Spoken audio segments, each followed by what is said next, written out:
ನಮದು ಇವತ್ತೇ ನಮದು ನಗುತ್ತಾ ಬಂದು ಬಳಗ ಸೇರೋ ದಿನವೇ ಹಬ್ಬ ಒಬ್ಬಟ್ಟು ಮದುವೆ ಎಲ್ಲೆಂದು ನಗುವೆ ಮುಹೂರ್ತ ಕೂಡಿ ಬಂತು ಹಾರಿ ಹೋಯ್ರಪ್ಪ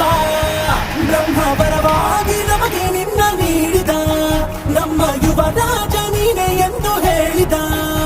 ಶುರುವಾಯ್ತು ಗಟ್ಟಿ ಮೇಳ ಸಡಗರದ ಹಾಸ್ಯ ಲಾಸ್ಯ ಆರಂಭ